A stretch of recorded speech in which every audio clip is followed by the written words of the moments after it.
A praça estava lotada. Bandeiras agitavam-se ao vento, transformando-se em ondas coloridas que pareciam dominar o horizonte. O som dos alto-falantes fazia tremer o chão, mas era ofuscado pelos gritos da multidão que se espremia para ver de perto o homem que, naquele momento, parecia maior que todos os outros. Ali, em cima de um palanque iluminado por refletores, cercado de microfones e câmeras, estava ele. O político que conquistara a confiança de milhares. Seu nome ecoava como um mantra. Era chamado de Salvador, de líder, de herói. Cada palavra que pronunciava era recebida com aplausos ensurdecedores. Cada gesto de sua mão levantada era seguido por milhares de braços repetindo o movimento. Os discursos eram hipnóticos. Prometia mudanças profundas, prometia justiça, prometia ser a voz do povo contra os poderosos. A cada frase, a multidão se inflamava. Pais levavam filhos nos ombros para testemunhar a história sendo feita. Jovens gritavam como se estivessem em um show de rock. Idosos choravam, dizendo que finalmente alguém lutava por eles. A cena tinha aura messiânica. Ele não falava apenas como político. Falava como profeta de um futuro brilhante. E o povo acreditava. A imprensa registrava tudo. Câmeras de televisão transmitiam em tempo real para o país inteiro. Repórteres descreviam com entusiasmo a energia da multidão. E manchetes do dia seguinte estampariam fotos suas com expressões de determinação e frases de efeito. O homem do povo. A nova era. O intocável. O que poucos percebiam era que aquele espetáculo de poder não era apenas espontâneo. Era cuidadosamente planejado. Equipes de marketing trabalhavam cada detalhe, a música que tocava, as cores das bandeiras, até o posicionamento das câmeras. Tudo para criar a imagem de um líder invencível, imbatível, eterno. Para os eleitores, ele era a esperança. Para os aliados, ele era a chave do poder. Para os adversários, um inimigo que crescia a cada dia. E, para ele mesmo, era o início de um reinado. A arrogância já estava lá, escondida sob o verniz de humildade. Enquanto sorria e abraçava crianças, enquanto erguia as mãos de trabalhadores, já acreditava que estava acima deles. Não como servo do povo, mas como dono do destino coletivo. Ele não via a multidão como cidadãos, mas como base do seu império. E assim começava sua trajetória de poder absoluto. A praça lotada era apenas o prólogo. Ainda viriam palácios, gabinetes, encontros secretos, festas luxuosas e acordos milionários. Mas, naquele instante, tudo parecia perfeito. Tudo parecia eterno. E aqui eu faço um convite para você que está acompanhando essa história. Se inscreva agora no canal e ative o sininho, porque a trajetória que você vai ouvir não é apenas sobre política. É sobre poder, arrogância e queda. E pode ser o alerta que alguém próximo a você precisa ouvir antes de acreditar demais em líderes que parecem intocáveis. O político desceu do palanque ovacionado. Seguranças abriram caminho em meio à multidão. Carros pretos blindados o aguardavam. E, enquanto as pessoas ainda gritavam seu nome, ele já não pensava nelas. Pensava apenas em como transformar aquele poder em algo ainda maior. E esse desejo seria sua ruína. Antes do palanque, antes dos carros blindados, antes das multidões ensandecidas, havia apenas um garoto sentado em uma sala apertada, ouvindo conversas de adultos que sonhavam em mudar de vida. Ele não nasceu em berço de ouro, mas também não cresceu na miséria absoluta. Sua infância foi marcada por contradições. Dias de fartura modesta e dias de escassez. Era um mundo em que cada conquista parecia grande demais e cada perda devastadora. Desde cedo, aprendeu a observar. Sentava-se à mesa, calado, enquanto os adultos discutiam sobre política, sobre promessas de candidatos, sobre a eterna espera por soluções que nunca chegavam. E, ainda criança, já nutria uma certeza silenciosa. Um dia serei eu quem vai prometer, e serei eu quem terá o poder.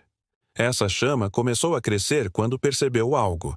Não era preciso ser o mais inteligente, nem o mais rico. Era preciso ser o mais convincente. Ele via como vizinhos eram capazes de acreditar em qualquer promessa, como as pessoas se apegavam a palavras bonitas, ditas com convicção, e, pouco a pouco, aprendeu a arte da retórica. Na escola, destacava-se não tanto pelas notas, mas pela oratória. Era escolhido para representar a turma em discursos, competições, reuniões. Seus professores diziam: "Esse menino nasceu para falar." E eles estavam certos. Mas, mais do que falar, ele sabia encantar. Tinha o dom de transformar frases simples em mensagens poderosas. Sabia mexer com emoções, provocar lágrimas, arrancar aplausos. E ainda adolescente já era visto como líder natural entre os colegas. A juventude trouxe mais ambição.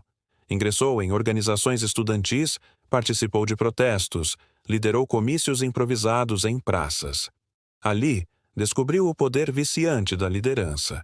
Ver uma multidão repetir suas palavras, obedecer a seus gestos, acreditar em suas promessas, era como uma droga, e ele se tornou dependente dela.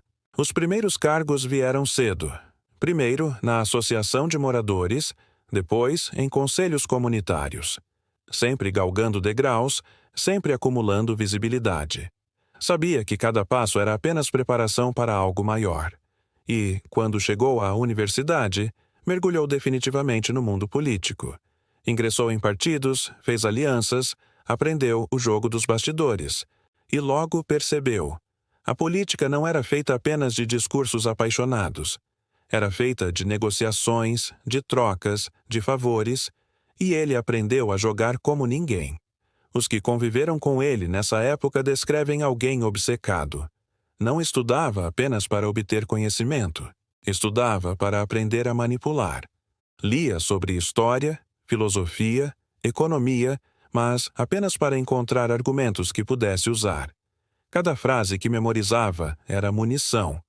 Cada dado decorado, uma arma. Ele se preparava não para ensinar, mas para conquistar. Foi nessa época que começou a moldar sua imagem pública. Vestia-se de forma calculada, falava em tons ensaiados, escolhia palavras que soavam acessíveis, mas carregadas de poder. E, com isso, ganhou a atenção de políticos veteranos. Logo foi recrutado para campanhas locais, primeiro como jovem promissor, depois como peça-chave. E, em pouco tempo, deixou de ser aprendiz e passou a ser protagonista. O povo o via como alguém do meio deles. Alguém que conhecia as dores, que falava a mesma língua, que compartilhava as mesmas origens. E, de fato, havia verdade nisso. Mas, em seu coração, algo já havia mudado. Ele já não queria apenas representar o povo. Ele queria controlar o povo. Cada vitória em pequenos cargos era celebrada como um marco. Mas, para ele, eram apenas ensaios. Cada derrota, uma lição para se tornar mais perigoso. E em poucos anos construiu uma reputação. Jovem brilhante, líder nato, futuro gigante da política. E, dentro dele, crescia a convicção de que nada o impediria. Nem leis, nem rivais, nem princípios. Ele já se via como intocável. O garoto que um dia prometeu a si mesmo que subiria ao palanque havia cumprido parte da profecia. Agora, não era mais questão de se chegaria ao topo. Era questão de quando. O jovem promissor não demorou a transformar reputação em poder real. O que antes eram discursos em praças de bairro, agora se tornavam falas em plenários lotados. Cada palavra sua era registrada, repercutida, transformada em manchete. E, pouco a pouco, deixou de ser apenas uma promessa. Tornou-se protagonista. A primeira vitória eleitoral foi modesta. Um cargo legislativo de alcance limitado, visto por muitos como mera vitrine. Mas, para ele, era a porta de entrada. Ali, aprendeu a linguagem burocrática, o peso das leis, a complexidade dos bastidores. Mais do que isso, aprendeu como funcionava a engrenagem invisível da política. Os favores.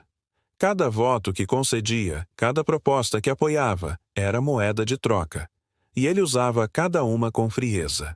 Aliados veteranos, acostumados com a ingenuidade dos novatos, surpreendiam-se ao ver como aquele jovem já negociava como um jogador experiente. Enquanto trabalhava nos bastidores, investia pesadamente na construção de sua imagem pública. Contratou marqueteiros, roteiristas de discurso, especialistas em comunicação. Cada aparição em público era ensaiada. Cada entrevista, cuidadosamente planejada. Suas redes sociais eram uma vitrine impecável, fotos com crianças, vídeos emocionados com trabalhadores, frases de efeito que viralizavam. Ele não era apenas político, era um espetáculo ambulante. E o espetáculo atraía multidões. Nenhum político cresce sozinho. E ele sabia disso melhor do que ninguém. Por isso, aproximou-se de empresários, de líderes regionais, de figuras da mídia. Prometia espaço, prometia vantagens, prometia acesso ao poder. E em troca recebia apoio, financiamento, visibilidade. Não hesitava em mudar de lado quando conveniente. Hoje, aliado de uns, amanhã, parceiro de outros. Seu compromisso não era com partidos, mas com sua própria ascensão. E no fim, todos acabavam ao seu lado, porque ele sabia como seduzir, como convencer, como manipular. O momento decisivo veio em uma crise política nacional. Enquanto veteranos se perdiam em discursos técnicos e estratégias confusas, ele apareceu diante das câmeras com frases simples, mas impactantes. O povo não aguenta mais. É hora de mudança. Era tudo o que a população queria ouvir. E, de repente, sua imagem explodiu. Programas de TV o convidavam diariamente.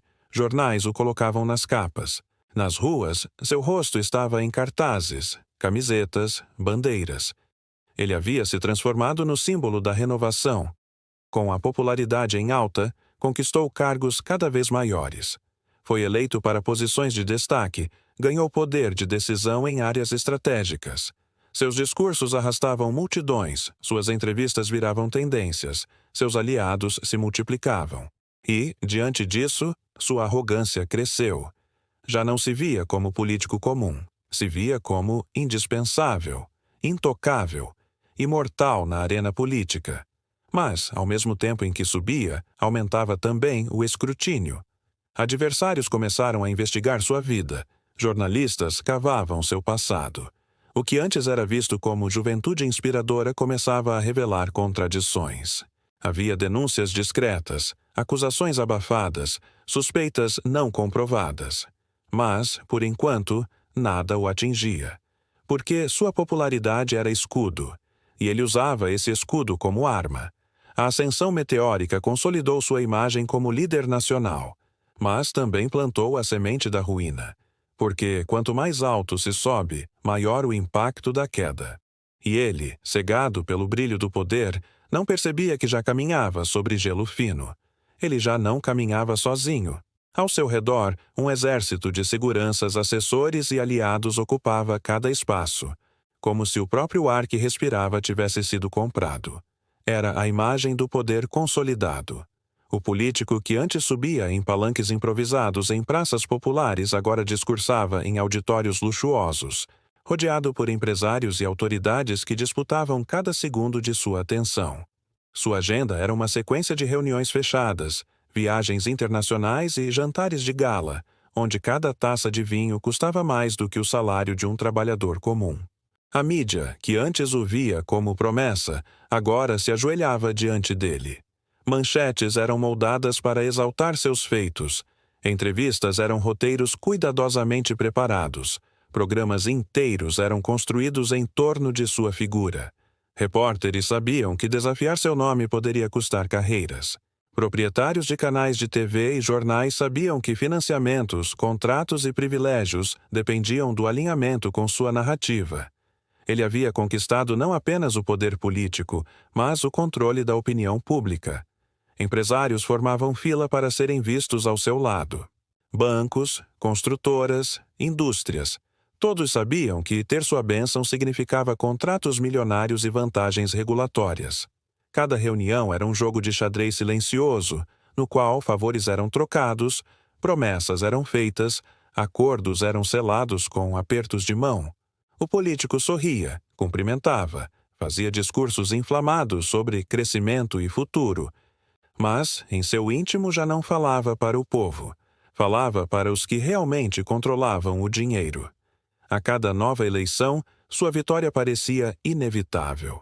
Adversários desistiam antes mesmo de competir, esmagados por sua popularidade e pela força de sua máquina política. Governadores, prefeitos, senadores, todos desejavam estar sob sua sombra. Era como se tivesse se transformado em um império vivo, e cada gesto seu era tratado como decreto. O povo aplaudia sem questionar, porque acreditava que ele era a ponte para uma vida melhor. Aliados o reverenciavam porque sabiam que sua queda significaria a queda de todos. O luxo que ostentava era cuidadosamente disfarçado de representação oficial. Viagens para resorts paradisíacos eram chamadas de missões diplomáticas. Mansões com jardins cinematográficos eram apresentadas como residências funcionais. Jantares com celebridades e magnatas eram descritos como encontros institucionais. Mas, para quem via de dentro, era claro, ele vivia como um rei moderno. Em gabinetes decorados com mármore e obras de arte, tomava decisões que afetavam milhões de vidas com a frieza de quem assinava um contrato qualquer. Para cada hospital prometido, havia uma estrada superfaturada. Para cada escola anunciada, havia uma licitação direcionada. E, enquanto discursos exaltavam o povo, bastidores alimentavam sua conta bancária com rios de dinheiro que nunca seriam rastreados. Ele acreditava ser invencível. Se um escândalo surgia, a mídia abafava. Se uma denúncia aparecia, aliados a enterravam em comissões. Se um opositor ousava desafiar, era rapidamente destruído por campanhas difamatórias ou processos intermináveis. Aos poucos, o político deixou de temer qualquer coisa. Juízes, procuradores, jornalistas, todos pareciam estar sob seu controle, e foi nesse momento, no auge absoluto, que a soberba alcançou seu ápice. Já não era apenas um líder, já não era apenas um representante. Ele se via como o próprio Estado. O povo, para ele, não era mais fonte de poder. Era apenas plateia, massa de manobra, estatística em pesquisas. O que realmente importava eram os acordos fechados em silêncio, os contratos assinados em corredores escuros, os privilégios acumulados em cofres secretos espalhados pelo mundo. Mas, quanto maior o império, mais profundas as rachaduras. E, mesmo que ele se julgasse intocável, forças que não podia controlar já começavam a se mover nos bastidores. Jornalistas independentes investigavam. Pequenos grupos de oposição se fortaleciam. Vozes de revolta surgiam nas ruas, discretas, mas consistentes. E, enquanto ele brindava em salões luxuosos, os primeiros sinais do colapso já ecoavam como trovões distantes. O poder o havia transformado por completo. O homem que um dia caminhava de ônibus, que batia de porta em porta pedindo votos, agora atravessava avenidas em comboios de carros pretos blindados, cercado de sirenes que afastavam o povo que dizia representar.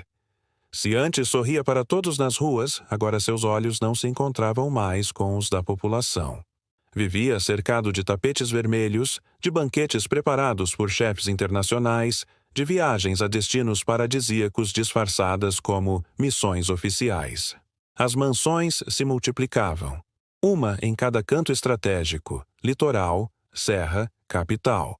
Jardins esculpidos por arquitetos famosos, obras de arte avaliadas em milhões penduradas em paredes douradas, garagens lotadas de carros que só eram ligados para exibições discretas entre amigos igualmente poderosos.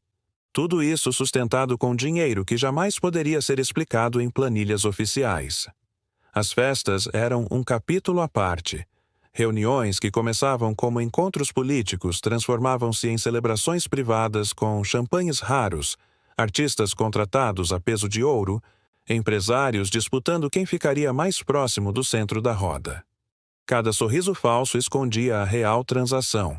Contratos superfaturados, promessas de nomeações, acessos a obras públicas. Ele não era apenas um político, era o maestro de um banquete em que cada prato custava milhões. E o povo? Esse ficava de fora dos muros altos, assistindo apenas às migalhas do espetáculo. Enquanto escolas públicas caíam aos pedaços, ele desfilava em jatinhos particulares. Enquanto hospitais lotavam de pacientes sem leitos, ele brindava com taças de cristal. Mas as câmeras oficiais mostravam outra versão. Um homem sorridente, abraçando trabalhadores, beijando crianças, inaugurando obras mal acabadas. A encenação perfeita. A imprensa tradicional, presa a contratos e financiamentos, silenciava. Manchetes negativas eram compradas, reportagens críticas eram enterradas. O líder parecia blindado, vivendo em um castelo de privilégios, protegido por aliados que se beneficiavam tanto quanto ele. O círculo era fechado. Todos lucravam, ninguém denunciava. Mas, nas sombras, a resistência crescia. Pequenos portais independentes começaram a publicar matérias. Vídeos clandestinos vazaram mostrando festas, gastos e conversas suspeitas. Redes sociais explodiram com acusações, e a imagem impecável começou a rachar. O que antes era apenas murmúrio agora virava questionamento público. Ele, porém, ria. Achava graça. Chamava tudo de mentira, de inveja, de perseguição. Rebatia com discursos inflamados, chamando-se vítima de um complô. E, para sua base mais fiel, isso bastava. Ainda havia aplausos, ainda havia gritos de apoio, ainda havia multidões acreditando em suas palavras. Mas o brilho não era mais o mesmo.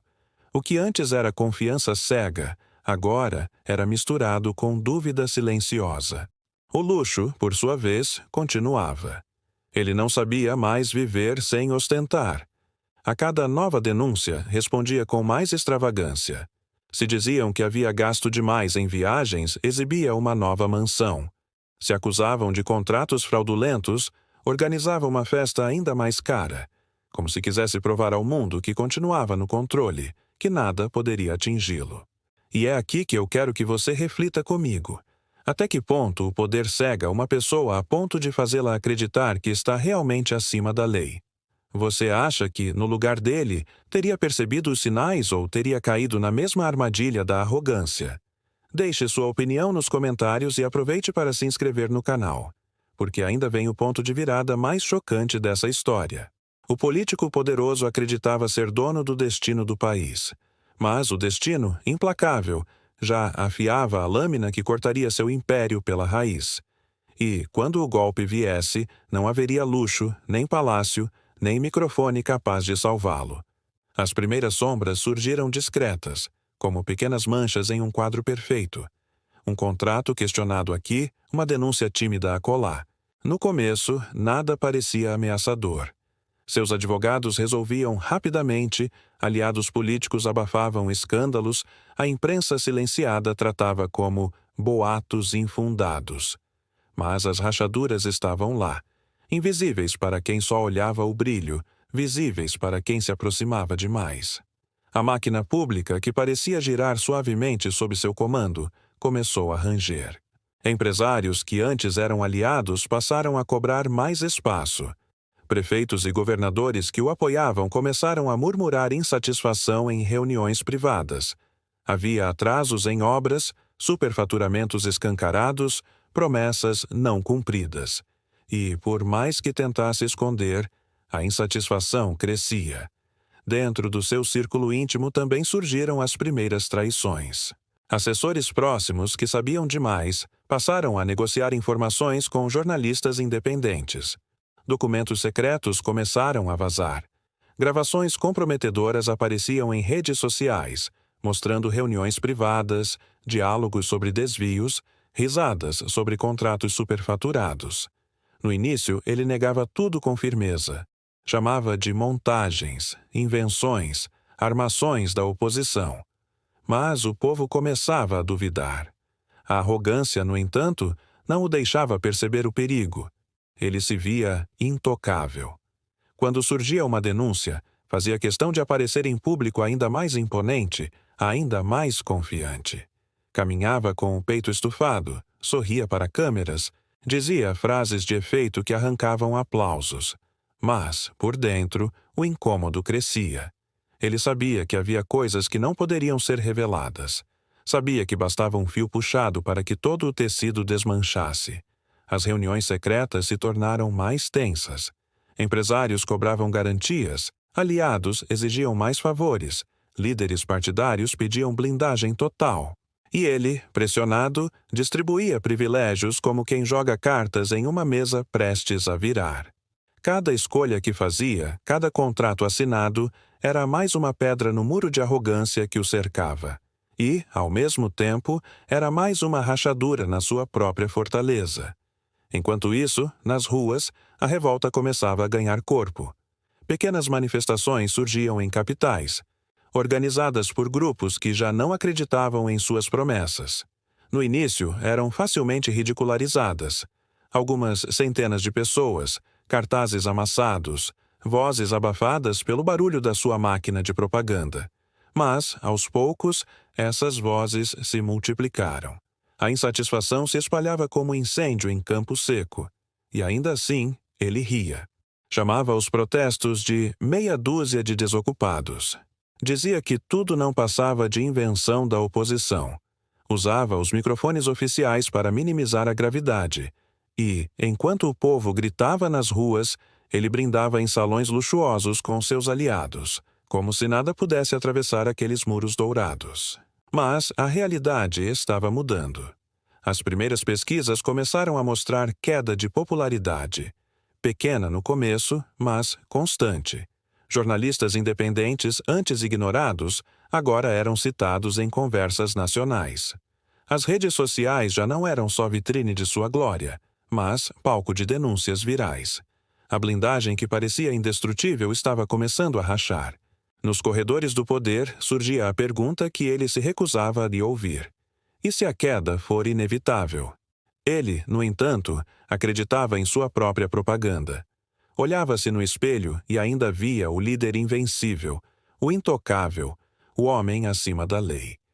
Não percebia que, quanto mais tentava esconder a podridão, mais ela transbordava. Não entendia que, quando o povo perde o medo, nada mais pode contê-lo. E, assim, o homem que se julgava eterno caminhava sorridente, sem notar que o chão sob seus pés começava a ruir. O poder não se sustenta apenas em palanques. Nos bastidores, ele se alimentava de engrenagens invisíveis, de esquemas cuidadosamente construídos, de alianças tão podres quanto lucrativas. O que o povo via eram discursos inflamados, promessas de prosperidade, gestos de humildade ensaiada. Mas, por trás das cortinas, o jogo sujo era a regra. Empresas de fachada eram criadas para vencer licitações direcionadas. Empresários íntimos recebiam contratos bilionários em troca de financiamentos ocultos para campanhas. Empreiteiras inflavam valores de obras públicas e repassavam a diferença em malas discretas, entregues em escritórios luxuosos. E, para cada hospital que não saía do papel, para cada escola abandonada, havia uma conta secreta crescendo em paraísos fiscais. Os gabinetes funcionavam como centros de operações de um império paralelo. Ali, mapas de influência eram traçados, juízes que poderiam ser comprados, procuradores que precisavam ser enfraquecidos, jornalistas que deveriam ser cooptados. Nada era aleatório. Cada voz crítica tinha um preço ou uma punição. Quem aceitava o dinheiro se tornava aliado. Quem resistia era esmagado por campanhas difamatórias, processos intermináveis ou transferências forçadas. O político havia se transformado em algo além de um líder. Era o chefe de uma máquina. Uma máquina que moía opositores e recompensava leais. E, quanto mais essa engrenagem girava, mais ele se sentia invencível. O dinheiro parecia não ter fim. Casas de luxo, fazendas, jatinhos, investimentos secretos, tudo era acumulado em silêncio, enquanto o povo acreditava nas promessas de mudança. Reuniões clandestinas aconteciam em hotéis de 5 estrelas. Na calada da noite, empresários entravam por portas laterais, políticos aliados subiam por elevadores privados, maletas eram trocadas sem recibo. Nessas salas, decisões que mudariam o destino de milhões eram tomadas com base em interesses de poucos. E ele, sentado à cabeceira da mesa, observava com o sorriso de quem acreditava controlar não apenas o presente, mas também o futuro. Para manter a engrenagem funcionando, era preciso manipular a opinião pública. Agências de marketing digital eram contratadas para criar exércitos de perfis falsos, que espalhavam elogios ao líder e atacavam qualquer um que ousasse criticá-lo. Pesquisas de opinião eram compradas para inflar sua popularidade. Jornais recebiam publicidade oficial em troca de silêncio. E, para o cidadão comum, parecia não haver alternativa. O político estava em todo lugar, em todas as telas, em todas as conversas. Mas todo esquema tem brechas. Quanto maior o sistema, maior a chance de vazamentos. E, aos poucos, delatores começaram a surgir. Um empresário ressentido por não ter recebido o prometido. Um assessor descartado que sabia demais. Um rival disposto a qualquer coisa para destruí-lo. Cada novo vazamento era mais perigoso do que o anterior. Ainda assim, ele não recuava. Pelo contrário, dobrava a aposta. Quanto mais acusado, mais poderoso se mostrava em público. Quanto mais denúncias surgiam, mais fazia questão de ostentar. Era como se quisesse provar que ninguém poderia derrubá-lo. No fundo, porém, a engrenagem começava a enferrujar. Empresários já não confiavam cegamente. Aliados temiam ser os próximos a cair em escândalos. Juízes e procuradores, antes subservientes, começavam a agir por pressão popular. E, mesmo com toda a manipulação digital, o povo começava a perceber que algo estava errado. O jogo sujo, que o havia sustentado por tantos anos, agora se transformava em armadilha. Cada contrato fraudulento era uma prova contra ele. Cada maleta de dinheiro era um futuro processo. Cada aliado comprado era também um possível traidor. E assim, o império que parecia inquebrável começava a desmoronar por dentro. O político ainda não sabia, mas já havia perdido. Só não aceitava enxergar. As rachaduras que antes eram invisíveis agora estavam expostas para todos verem. Jornais que antes se calavam começaram a publicar reportagens detalhadas. Revistas que antes o exaltavam agora estampavam seu rosto ao lado de palavras como corrupção, escândalo, investigação. E nas redes sociais, vídeos com denúncias explodiam em compartilhamentos, alcançando milhões em poucas horas. As imagens eram devastadoras. Maletas de dinheiro filmadas em corredores escuros, áudios vazados em que aliados citavam seu nome em esquemas fraudulentos, testemunhas descrevendo em detalhes como contratos eram manipulados para favorecer empresas próximas. O que antes parecia rumor, agora era prova. E, pela primeira vez, sua imagem de intocável começava a ruir diante dos olhos do povo. As ruas começaram a ferver. Pequenos protestos se transformaram em multidões. Milhares marchavam com cartazes, exigindo justiça, pedindo sua renúncia, gritando palavras de ordem que ecoavam como trovões em frente a palácios e assembleias. Em cada canto do país, a revolta crescia. E não havia como ignorar. O político que antes arrastava massas agora arrastava indignação. Ele, porém, não recuava. Aparecia em discursos ainda mais inflamados, chamando tudo de golpe, acusando a oposição de conspiração, dizendo-se vítima de perseguição. E, por algum tempo, conseguiu manter parte de sua base fiel.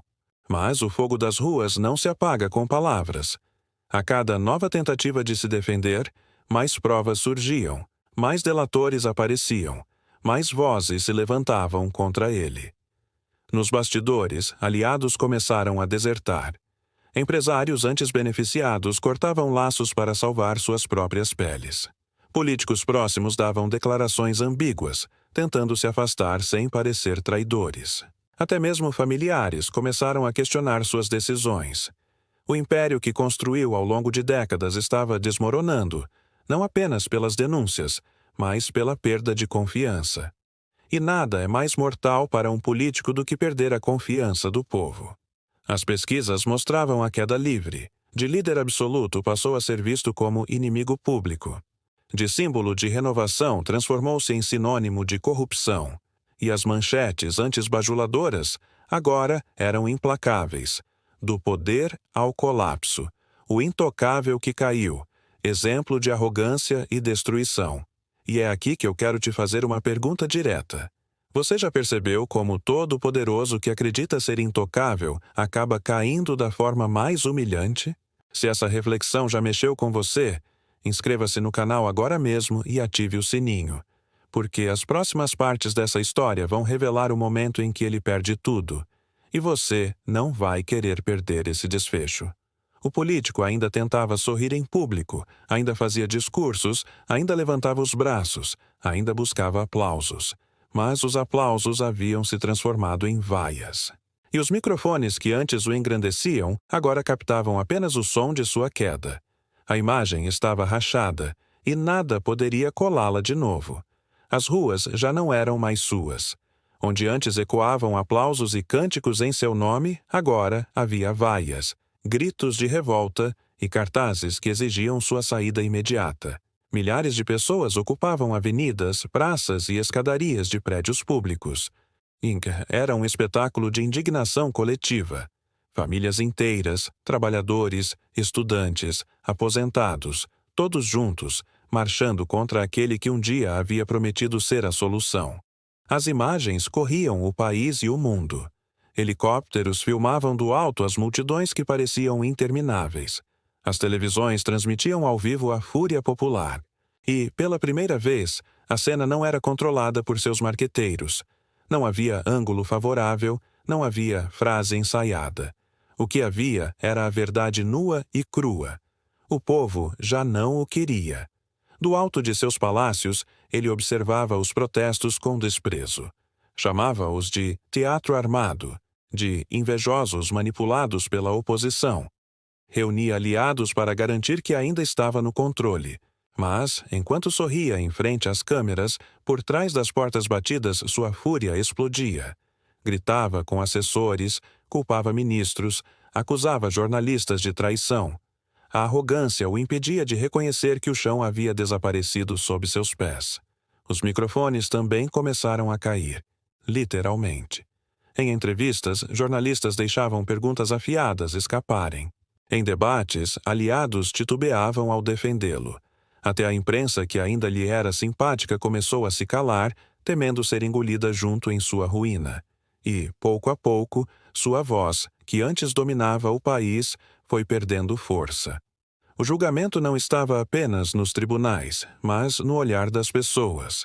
Nas ruas, motoristas buzinavam em tom de protesto. Em restaurantes, cochichos se transformavam em olhares de reprovação.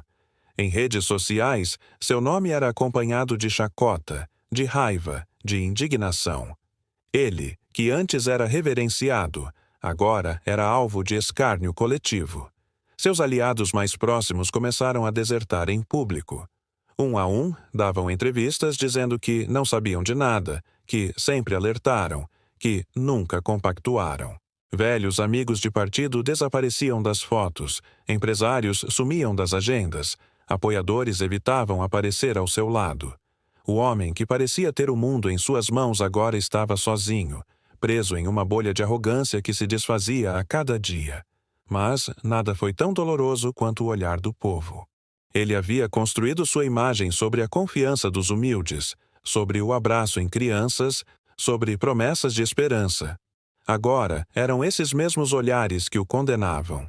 Cada trabalhador desempregado, cada família sem escola ou hospital, cada jovem sem futuro apontava o dedo invisível de acusação. Você nos traiu. E, em meio a todo esse colapso, surgiu a inevitável percepção. Sua carreira política já não existia. As pesquisas mostravam rejeição histórica. Seus discursos já não eram ouvidos. Suas palavras já não tinham efeito. O político que um dia se via como intocável, agora era apenas um réu no tribunal da opinião pública. E esse tribunal é sempre o mais implacável de todos. O colapso não veio de uma vez. Foi como uma sequência de marteladas lentas, cada uma quebrando uma parte da fortaleza que ele acreditava indestrutível. Primeiro, perdera a confiança popular. Depois, os aliados começaram a abandoná-lo. E, por fim, veio o golpe final. A justiça. As denúncias antes abafadas tornaram-se incontroláveis. Ministérios públicos abriram inquéritos. Comissões parlamentares convocaram sessões transmitidas ao vivo. Juízes, antes subservientes, agora mostravam independência diante da pressão popular. E cada documento revelado, cada depoimento, cada gravação tornava impossível negar o que já era evidente. O político intocável estava atolado em corrupção. Os tribunais se transformaram em palcos. Câmeras transmitiam audiências para milhões de espectadores. Promotores exibiam provas como troféus, contratos superfaturados, movimentações bancárias suspeitas, testemunhas que relatavam entregas de malas de dinheiro. E ele, sentado no banco dos réus, ainda tentava sustentar o olhar arrogante, ainda tentava parecer maior do que o processo. Mas, para todos que assistiam, era apenas mais um homem acuado. A pressão aumentava a cada dia. Manifestantes cercavam prédios públicos exigindo sua prisão imediata. Parlamentares articulavam sua cassação, partidos pediam seu afastamento, empresários fechavam portas. A solidão política se transformou em desespero. O homem que já foi aplaudido por multidões agora ouvia apenas vaias. E, em corredores antes dominados por sua voz, ecoava o som de sua queda. A renúncia não foi escolha, foi imposição. Forçado pelos poucos aliados que restavam, pressionado pela justiça, encurralado pela opinião pública, anunciou sua saída em um discurso transmitido em cadeia nacional. Tentou manter a pose. Disse que era vítima de injustiça, que estava sendo perseguido, que renunciava em respeito ao povo. Mas todos sabiam, não havia mais alternativa. Era o fim. A queda, no entanto, não terminou ali. Processos avançaram, julgamentos se sucederam, e a sentença chegou como um trovão. Condenado a anos de prisão por corrupção, lavagem de dinheiro e desvio de recursos públicos. As imagens correram o mundo. O político que um dia discursara em palanques lotados agora era escoltado por policiais, algemado, cabeça baixa, caminhando para dentro de um carro da polícia. O mesmo homem que um dia acreditou ser intocável agora vestia o uniforme de presidiário. A exposição foi brutal. Jornais internacionais noticiaram a queda. Revistas estamparam sua foto como exemplo da arrogância que leva à destruição. Telejornais reprisavam suas falas antigas, contrastando promessas com crimes comprovados. E, em todo o país, a imagem era a mesma. A ruína completa de um homem que acreditou estar acima de todos. O colapso político foi mais do que pessoal. Foi simbólico. Sua queda representava o fim de uma era, o aviso de que nenhum poder é eterno, de que nenhuma blindagem é absoluta, de que até os mais altos podem ser derrubados quando a verdade vem à tona. E, no silêncio de sua cela, ele finalmente entendeu. Não era mais líder, não era mais herói, não era mais intocável. Era apenas mais um exemplo de que o poder, quando mal usado, cobra o preço mais alto. A prisão não foi apenas um castigo, foi uma transformação em símbolo. O político poderoso, que um dia discursou para multidões, agora era mostrado em todas as telas como exemplo vivo daquilo que o poder mal conduzido pode causar. As imagens eram repetidas até a exaustão. Telejornais exibiam sua entrada no presídio com closes no rosto cansado, envelhecido, marcado pela vergonha. Documentários improvisados recuperavam sua trajetória, do auge dos palanques lotados às grades da prisão. Debatedores analisavam cada detalhe, cada decisão, cada erro. E assim, o homem que controlava narrativas tornou-se o tema de narrativas que não podia mais manipular. Nas escolas, professores citavam sua história em aulas de cidadania. Em universidades, seu nome aparecia em teses sobre corrupção e poder. Nos bares, seu rosto estampava charges em guardanapos, piadas de esquina, comparações grotescas.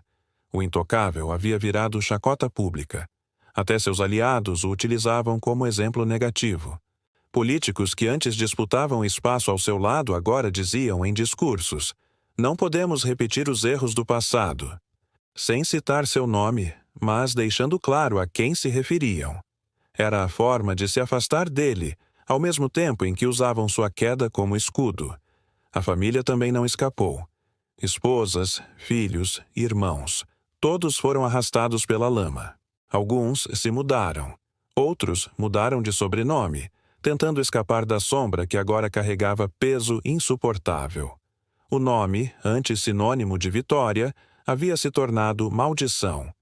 Do lado de fora da prisão, curiosos se reuniam apenas para ver se conseguiam um vislumbre do ex-poderoso. Alguns xingavam, outros riam, outros apenas olhavam em silêncio, tentando entender como alguém que teve tanto pôde acabar com nada. Era como assistir a uma peça trágica em tempo real. A cada aparição sua, acorrentado, cercado por guardas, o país inteiro era lembrado de sua queda. Dentro das celas, a vida era outra. Sem privilégios, sem luxo, sem seguranças. Compartilhava espaço com outros homens que, de formas diferentes, também haviam caído. O rei da política agora dividia refeições simples em bandejas de plástico, dormia em colchões finos, enfrentava o mesmo frio, o mesmo calor, a mesma rotina de qualquer preso comum. E, nesse contraste brutal, sua arrogância começou a se corroer. Ele lembrava-se das noites em mansões douradas, dos aplausos ensurdecedores, das viagens em jatos particulares. Agora, tudo se resumia ao barulho de grades se fechando e passos ecoando em corredores estreitos. Era o fim da ilusão. O poder, que um dia acreditou eterno, havia se transformado em lembrança amarga. A sua figura tornou-se uma espécie de aviso nacional. Programas de rádio repetiam a frase: "Olhem bem, este é o destino dos que se julgam acima da lei." As multidões, que um dia o aplaudiram, agora usavam sua queda como catarse. Era a prova de que até os mais altos podem ser derrubados. E assim, ele deixou de ser apenas homem. Passou a ser lição. Uma lição dolorosa, cruel, mas necessária. As grades já não o separavam apenas do mundo físico. Elas eram a fronteira simbólica entre o homem que um dia acreditou ser intocável e a realidade que o esmagou. Mas sua história não ficou restrita à cela. Ela ecoava do lado de fora, através das vozes de quem o viu ascender e cair. Eu sou um jornalista e eu estive lá desde o começo. Cobri seus primeiros comícios. Assisti de perto ao nascimento de sua imagem pública. Vi a transformação de um jovem ambicioso em um político carismático. Depois em líder absoluto e, finalmente, em réu. A verdade é que nós, jornalistas, também fomos parte desse espetáculo. Enquanto ele subia, muitos de nós o exaltamos. Talvez cegos pelo brilho. Talvez seduzidos pela proximidade do poder. E, quando as provas começaram a aparecer, não havia mais como fingir. Cada reportagem que publiquei sobre seus escândalos foi também uma forma de espiar a culpa, porque no fundo, sabíamos que estávamos ajudando a construir o mito que depois se tornaria monstro. Hoje, sua história é contada como alerta. Não é apenas sobre ele, mas sobre todos nós que acreditamos em salvadores e ignoramos os sinais. Agora na voz eu mesmo, o juiz do caso, julgar aquele homem foi julgar a própria estrutura de poder que o sustentava, porque ele não agiu sozinho. Sua queda revelou uma rede inteira de empresários aliados, funcionários públicos, que alimentaram e se alimentaram do mesmo sistema. Quando li a sentença em voz alta, percebi que não estava apenas condenando um homem, estava condenando uma era. Mas também sabia que ele seria lembrado para sempre como o rosto dessa era. O político que acreditava estar acima da lei e descobriu, tarde demais, que ninguém está. Sua arrogância foi sua perdição. E a justiça inevitavelmente chegou. O eleitor arrependido. Eu gritei o nome dele nas ruas. Pintei cartazes. Usei bandeiras. Convenci vizinhos a votarem nele. Acreditei em cada promessa. Chorei de emoção em cada discurso. E no fim, percebi que fui enganado. Não só eu, mas milhões de pessoas. Ele não era o salvador que dizia ser. Era apenas mais um que usou nossas dores para se enriquecer. Hoje, quando passo em frente a um prédio público, lembro de quando acreditava. E sinto raiva, mas também sinto alívio. Porque sua prisão É a prova de que ninguém é eterno, de que até mesmo os poderosos caem. Eu aprendi da forma mais dura que fé cega em políticos pode ser a ruína de um povo. Nunca mais entregarei meu voto a quem se julga acima de nós. O homem que um dia foi aplaudido agora era lembrado com desprezo. Sua história deixou de ser inspiração e se tornou advertência. E, por mais que tentasse se apegar à ideia de perseguição, o país inteiro já havia decidido. Ele era culpado, não apenas nos tribunais, mas no coração da sociedade. A moral final. O poder é uma chama que pode iluminar ou destruir. Quando usado para servir, transforma-se em legado. Quando usado para enriquecer e humilhar, vira maldição. O político poderoso acreditou que era intocável. Construiu palácios, manipulou multidões, acreditou que controlava o destino de todos. Mas esqueceu a verdade mais simples. Todo império que se sustenta em mentiras é condenado a ruir. E sua ruína foi pública, dolorosa, irreversível. O intocável virou prisioneiro. O herói virou vilão. O líder virou exemplo negativo. Se essa história mexeu com você, não deixe que ela se perca. Inscreva-se no canal e ative o sininho para receber outras histórias como essa. Deixe seu like para que essa mensagem chegue a mais pessoas. Comente abaixo. Você já confiou em alguém que parecia intocável e depois descobriu a verdade? Compartilhe esse vídeo, porque talvez você ajude alguém a não repetir o mesmo erro. E assim, o político que acreditava governar para sempre foi apagado pela própria arrogância. Seu nome ficará marcado na história, não como símbolo de glória, mas como lembrete eterno de que nenhum poder resiste quando se volta contra o povo.